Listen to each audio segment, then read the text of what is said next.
吵死了，能不能安静点儿？隔壁住了对恩爱的夫妻，整日吵得我睡不着，劝过、骂过、报过警都没用，于是我就开始追他老婆。情人节那天，我还特意在玫瑰花里写了张纸条：“我们的事情你老公没发现吧？”然后她老公炸了。最近刚刚搬完家，邻居是对中年夫妻，虽然还没见过面，但是我知道他们感情一定很好。怎么知道的？听出来的。每到半夜，他们就要做一些符合生物春季繁殖规律的事情。我住的是回迁房，隔音很差，事后男人抽烟、点打火机的声音我都听得一清二楚。更要命的是，那个女的嗓子很沙，叫起来像鸭，而且穿透力极强。每天晚上我都能听见她魔性的3D 环绕鸭叫声，我就像被一群唐老鸭包围了。我实在不想若干年后我能对着他家二宝说：“小王八蛋，我可是听着你长大的。”有次我做了噩梦，梦回高3月考现场，离高考不到1个月的时间，我抓起试卷一看，我靠，一道不会，冷汗森的就下来了。班主任杀气腾腾的瞪着，顺手抄起黑板擦朝我砸过来，但是板擦砸到我头上时变成了鸭脖。班主任张口就是嘎嘎嘎嘎嘎嘎，全班同学扭头看我，也是嘎嘎嘎嘎嘎的叫了起来。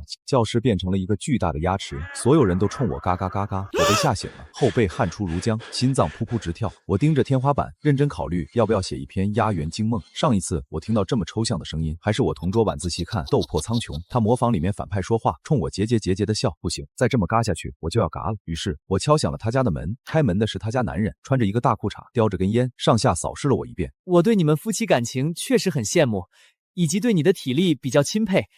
我实在不想一路听着你家二宝从无到有，所以能否小声一点？你管天管地，还管我们夫妻生活？你这里是不是有问题？我觉得你的思想道德水平需要改善改善。你个小兔崽子，你说什么？你是谁生的？是隔壁老王，还是某个不知名的人？你信不信我现在就把你给犯了？来，快打我！我求求你打死我！我大喜过望，今晚真是遇贵人了。看来小米 SU7 已经在朝我招手。就在这时，他老婆从卧室冲出，一把把他推了过去，压枪压掉地道：“老公，我们不和这种神经病一般见识。”最后，他们砰地关上大门，结束了这次友好访谈。没过一会儿，嘎声再起，这次的比以往更高亢嘹亮。如果说之前是唐老鸭，那么现在就是涡轮增压。我知道他们在故意报复，于是录音报警。警察没一会儿就到了。我们一起听取鸭声一片之后，警官摸了摸鼻子，压下嘴角，确实已经构成扰民。于是我带着警察第2次找上门。你他喵有完没完？你们已经扰民，麻烦声音小一点，别人还要睡觉。你他喵为这事叫保安来？你嘴巴他喵的干净点，能不能他喵的有点素质？我在我自己家爱干嘛就干啥，我们夫妻生活跟你有关系吗？我不反对你们夫妻恩爱，但是能不能小点声，别嘎嘎嘎嘎嘎的。你老婆属鸭的吗？你有本事再说一遍！嘎嘎嘎嘎。有样学样，那男的面红耳赤，冲上来就要干我，被警察架开了。警察把他拉到一旁，动之以情，晓之以理的劝了大半天，他还是一副死猪不怕开水烫的样子。我算是懂了，警察也只能调解。对于这种没素质的人，我也不指望他能幡然悔悟、洗心革面了。送走了警察，果不其然，很快固态复萌。当我跟你讲道理的时候，你最好也跟我讲道理，不然我会比你还流氓。我翻出来一个纸箱子，把低音炮放进去，然后3面塞上海绵，没有堵上海绵的那一面贴紧墙面，声音开到最大，开始播放《金刚经》。当庄严的佛音缓缓流淌出来之后，我当时神清气爽，整个身心都得到了净化。佛门清净之地，我倒要看看你当着如来观音18罗汉的面，好不好意思继续？老公，菩萨好像显灵了嘎。显个屁，是隔壁在搞鬼。把音乐给我关了，大晚上的你放什么佛经？神经病啊！阿弥陀佛，既然施主听不懂大乘佛法，那贫僧也略懂一些拳脚。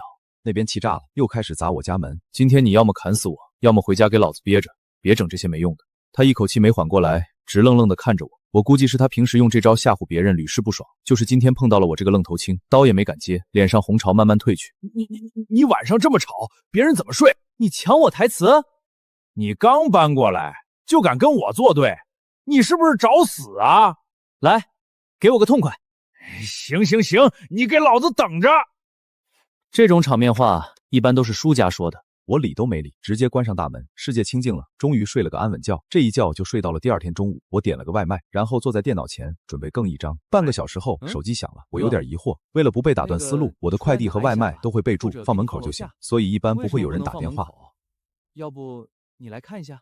我打开门，扑面而来一阵恶臭，脚下就是几大袋垃圾，黄绿的汁水流了满地，实在没有下脚的地方。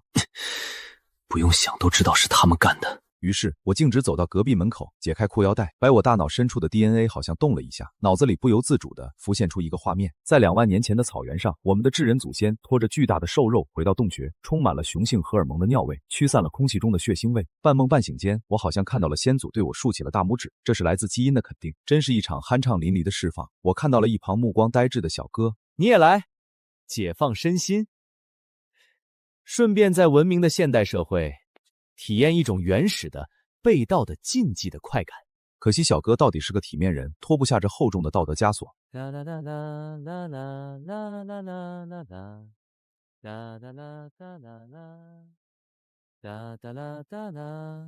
我微微一笑，下楼去五金店买了抹墙的铲刀。小伙子，昨晚你和302吵架了吧？哎呦，你刚搬来不了解情况，这家人难缠得很，能别惹就别惹。干嘛这么怕他们？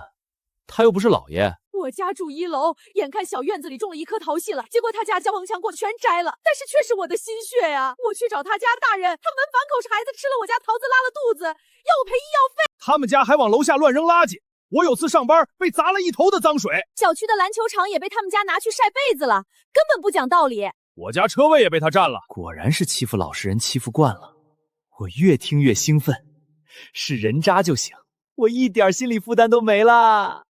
当场建了一个群，让大家把受害者都拉进来，我来给他们报仇。然后哼着歌上楼，把垃圾翻出来，大多是一些泔水，馊味熏得我眼睛疼。我回去拿了一个搅拌机，打成糊糊，然后全抹他家门上，连锁眼都被我堵实了。墨绿滴翠的一张大门，熏得我直掉眼泪。成群结队的苍蝇嗡嗡的来了，呼朋引伴，2只前手搓得要冒火星子了。我估计他们在问，这里就是传说中的快乐星球吗？我看了眼时间，估计还有半小时那家人就要回来了，拍了张照发到群里。这么一会儿功夫，群里已经从原先的10几个人扩展到了30个人。照片一出，群里顿时炸开了锅。这是什么装修风格？泔水风，隔着屏幕都闻到味儿了。邻居们，来我家，马上有好戏看。话音刚落，我就听见了鸭子上楼的声音。快来看，我们家被人发愤图强了！我也震惊，关我什么事儿？你有证据吗？凭什么说是我干的？那天我不记得他家几点睡的，反正一直到半夜，我都还能听见他们在清理大门的动静，以及一阵一阵的呕吐声。老公，好臭噶！闭嘴，早点弄完，早点回去睡觉。我好像逃粪，妈，睡不着，你们太吵了，住口！他们睡不着鸭，但是我睡着了鸭，就是做了一个梦，梦里老有3只鸭在我耳边唱。第2天下午，我来到小区球场，由于是老小区，很多规划跟不上时代，本来玩的地方就少还小，现在还被霸占了。篮球架下面立着一个晾衣杆，晒着2床厚厚的大棉被。哥，你昨天干的事情我和爸妈说了，他们笑得都喷饭了。哥，你真是天神下凡，这就是他们家被子，非要晒在这里，说这里阳光好。行，我知道了，把鼻子捏紧了。这是啥？自制香水，前调是猫尿，中调是狗尿，后调是老坛酸菜。闻得够仔细的话，还能闻到一股若隐若现的臭味啊！先说这老坛酸菜是我一大早去农贸市场特意买的，我跟老板开门见山说，你这老坛酸菜是用脚踩的不？兄弟好这口啊，你放心，买我家准没错。我表弟踢球的，差点进了国家队，他亲自踩的，你去别人家都买不到这个味儿。老板揭开盖子的瞬间，我差点看见太奶，果然是大牌子，品控做的就是好。一瓶淋完，几个弟弟已经躲到10米开外，扯着嗓子喊：伤敌1千，自损800了，哥！以后他们家还敢来这里晒被子的话，给我打电话。你个畜生，2床新被子全毁了，晚上我们干什么嘎？原来你们晚上还要盖被子，我还以为你们互相盖呢。洗衣机也不能要了，你赔嘎！你有证据吗？凭什么说是我干的？不是你还能是谁嘎？不知道，你找你老公呀。说曹操，曹操到。群里有人艾特我说压寨夫子进小区了，我马不停蹄的赶去停车场。老公压没买车位，看到哪个车位空着就停哪里，打电话让挪车也不理，上门理论被骂走，很多业主不堪其扰。但是现在不一样了，我来了，我来幸福小区就办3件事：杀鸭，杀鸭还是杀鸭。热心群友艾特出被占车位的业主，那哥们儿连发几条60秒语音诉苦。我让他把车位先租给我，然后找了几个电焊师傅，直接围着老公压的车子焊了一圈栏杆，成本300-400，我愣是付了5000块，然后要了个发票。老公压一回家就听到老婆哭诉，复仇心切，找我找到停车场来了。这边刚刚完工，他就气势汹汹的杀道：“你个小王八蛋，是不是找死啊？你把我车怎么了？看清楚了，这是我的车位，我不管是不是你的车位，现在马上把这玩意儿给我拆了！求我干嘛？有能耐自己动手啊！”他马上打电话找师傅，师傅一到我就说这是我的车位，谁动我找谁要赔偿，没有人是傻子，一听就知道这里面存在纠纷，纷纷表示这单不接，但想吃瓜。老公压没办法，只能报警。这车位是他的，他想怎么造就怎么造，只要别造房子就行。兄弟，我明天还要上班，麻烦放我一马，道个歉。栏杆花了5000，停车费1小时3000，8000，你怎么不去抢？抢劫犯法，我又没用刀逼着你停我这里，信不信我起诉你？信啊，那就来呗，这一套流程我陪你慢慢走，你车就扣在这里，我反正不着急，拖个1年半载也没事儿。你还有事儿吗？没事儿，我回去拿外卖了，点了只烤鸭。行，这8000我给你，你现在把这玩意儿拆了。什么8000？是1万好不好？8000是刚才的价。有你这么坐地起价的？12000。你特鸟的15000。别，我说我自己呢，1万12000，给你转过去了。支付宝到账12000全元。师傅忙完后，我又想起来一茬。你占大家停车位这么久，是不是要把之前的费用结一下？分期付款也行。我结个屁！然后当天凌晨，我找到他车，用铁丝画了一幅蒙娜丽莎，从前盖到后备箱，比例遒劲，栩栩如生。围观群众眼拙嘴甜，说我这个奥特曼画的真有神韵，这2个大眼睛跟电灯泡似的。我黯然神伤，不由想起当年在街头给人画像虎口，被客户追着骂了8条街的往事。老公丫大清早的又砸我家门，开门！我的车是不是你划的？证据呢？你拿出证据来啊！摄像机恰好被气球挡住，很合理吧？人来人往的大街，没有人愿意目击，很合理吧？再说了，怎么这么多车都没事，就你车有事儿？要多找找自身的原因。一通分析下来，老公丫无能暴怒，狂捶桌子，丫姐披头散发，眼神凶恶。我对他们丫2口比了个心，既然你不体面，我就帮你体面。做人要讲信用，说了你要分期付款，你就得分期踢付款。他们家开始反击了，我的快递被偷了，倒不是什么贵重东西，100多根猫条，我跟我家猫咪借尿的利息。证据呢？有证据吗？行，你们要跟我这么玩是吧？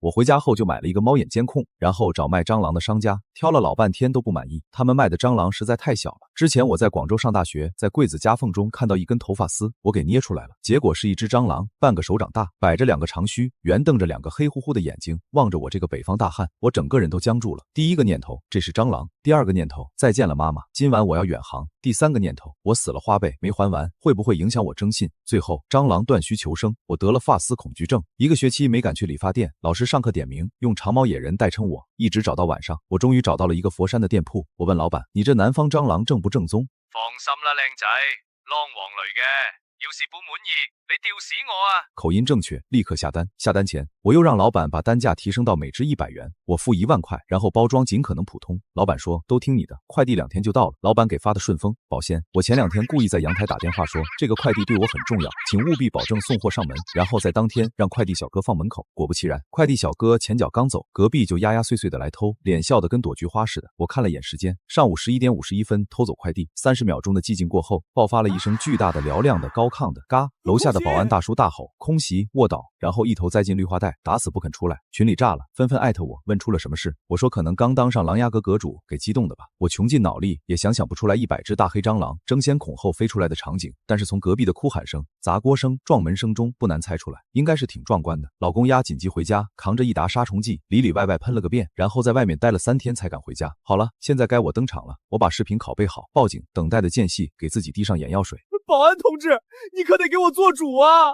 我的小强们，我相依为命、同甘共苦的小强们，没想到今天白发人送黑发人。保安同志，你看看我的小强，个个膘肥体壮、乌漆麻黑，都是风华正茂的少年郎啊！100只啊，整整100只，满门被斩！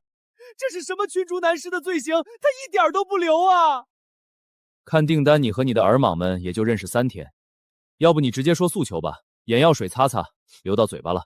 好的，我要他们赔钱，快递加精神损失，一共10001块，寓意万里挑一，还要给我的儿郎们道歉。1万块，你想得美！拿我当肥羊宰了是吧？你自己看清楚，我花了多少钱？你不给，行，我就告你盗窃。这么多钱够判你几年了？不是，你花1万买蟑螂，你神经病啊！你管天管地还管我怎么花钱？一句话你就说这钱，你给不给吧？再怎么说都是你偷了人家的快递，这还真不是一个小数字。还对着，而且他的要求也不算过分。我，支付吧。支付宝到账1万元。现在去找个床单，给孩子们盖上，送他们最后一程。你他喵！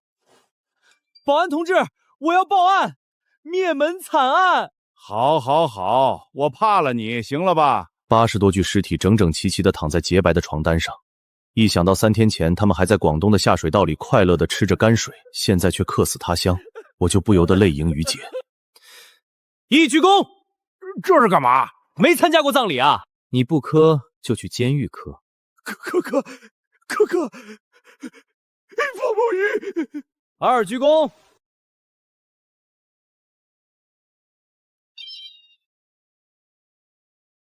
还没来得及见侄儿们，没想到就阴阳相隔。我们幸福小区全体居民都不会忘记他们的。侍郎，你看到我才侍郎，这里给蟑螂办灵堂，磕头。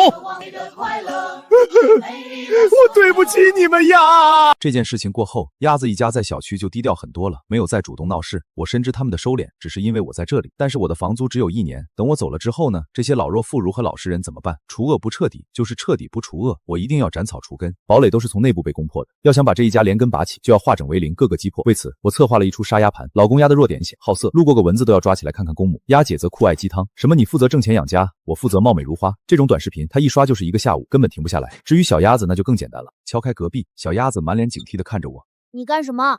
玩不玩游戏？我爸爸说你是坏蛋，我才不会跟你玩。我威10，还有很多皮肤啊。那我能去你家玩吗？然后我给他玩了一局，就把手机要了回来。啊，我还没玩够，再给我玩一会儿。我也想玩，我们双排吧。那你还有手机吗？没有，你去把你爸手机拿过来吧。好，一会儿我爸睡午觉，我就去拿。你真孝顺呀！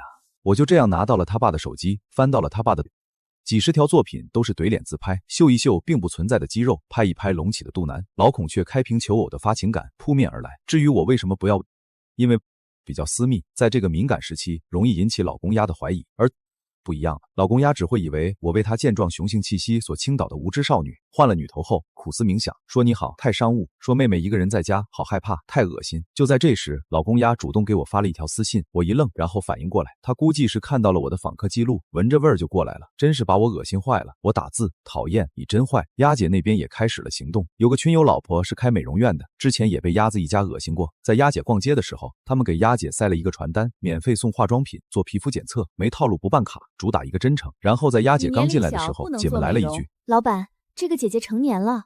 老板娘一脸不信，身份证我看看。鸭姐眉开眼笑的掏出身份证，老板娘不可置信，捂住嘴巴。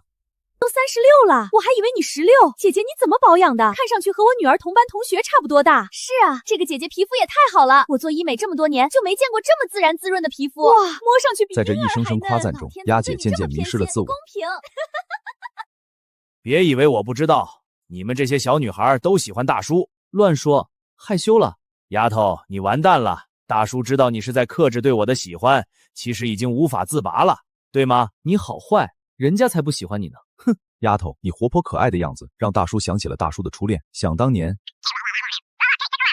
我剪完了脚指甲，略过他洋洋洒洒的小作文，来了句：哇，叔叔这么会挣钱，姐姐一定很幸福吧？他说：哼，不知道珍惜的女人。这几天天往美容院跑，化妆品一买就是几大包，还非说是别人送的，不要钱。这几天老板娘给鸭姐做了个什么皮肤护理项目，交代要想有效果就不能同房，那我就好人做到底，只好火上浇油。我叔叔在外面挣钱这么辛苦，姐姐也不知道心疼叔叔。适逢鸭姐回来，我很快听到哗啦一声，瓶瓶罐罐在地上摔了个粉碎。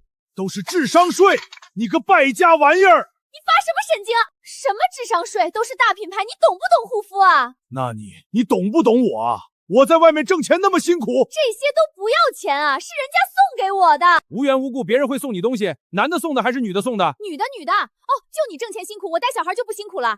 你儿子天天不学习，就知道玩王者荣耀，那还不是你就知道往美容院跑，以后不许去了。女人就是要爱美，你凭什么不让我去？这日子还过不过了？不过了。鸭姐摔门而出，跑去找老板娘哭诉。老板娘开着视频全程直播。他这是变心了，是吧？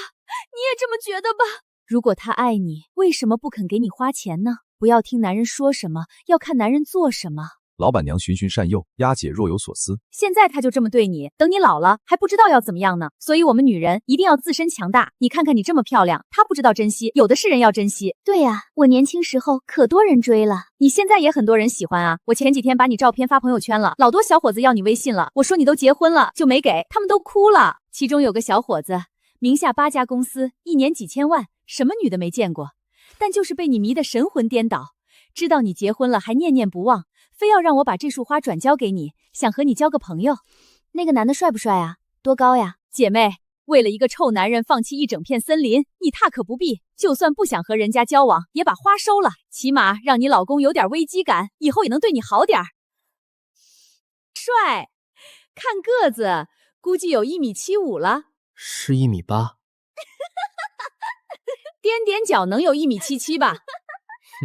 接下来，两只鸭进入了漫长的冷战时期。一个天天去美容院和老板娘吐槽老公，一个天天发情，3天约了我20多次，一会儿想去我家坐坐，一会儿想去公园散步，我一人分饰3角，一会儿要扮演一个审美低下的富二代，天天送花点外卖，一会儿要忍着公鸭的性骚扰和他打太极，然后小鸭子放学还要偷偷找我玩王者荣耀。1周之后，鸭姐已经觉得公鸭配不上自己，非阿联酋王储不嫁，而老公鸭也觉得自己魅力非凡，勾勾手指就能把女大学生迷得5米3道。到了收网的时候了，这天正好是520，我让老公鸭给我订一束花送过来，然后我会给他惊喜。花店的老板又把老公鸭买花的照片发给了美容店老板娘，老板娘拿着照片对鸭姐说：“这是准备和你道歉了，讨好你呢。我说的吧，男人就是要有微接感。”鸭姐得意非凡，发出了沙哑般的笑声。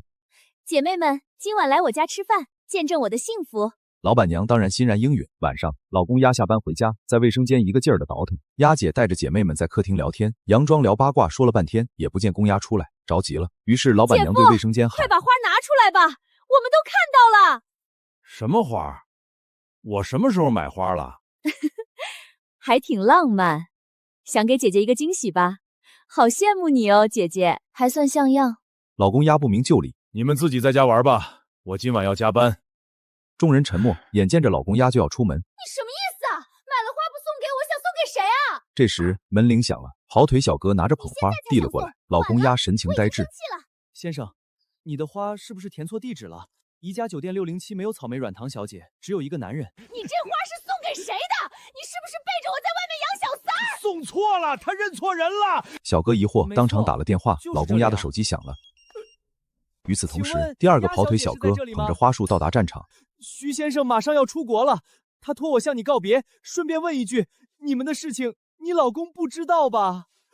我只是个传话的，记得给5星好评啊！这你怎么解释？我没出轨，我都不认识这个人。不认识他能知道你住哪里？哦，我就说怎么又是美容又是买花的，原来在外面有了个小白脸。我没有，是你在外面养小三。你胡说八道！你敢打我，我跟你拼了！不要打了，你们不要再打了啦！哦，这大耳瓜子好响哦。咦，瓜子怎么没了？你那儿还有吗？门铃响了，小鸭子捧着个手机，兴冲冲地跑过来。我把他们手机拿过来了，快来玩游戏！冲呀，冲呀！结局这一架把鸭棚打散了。没过多久，两人就离婚卖房。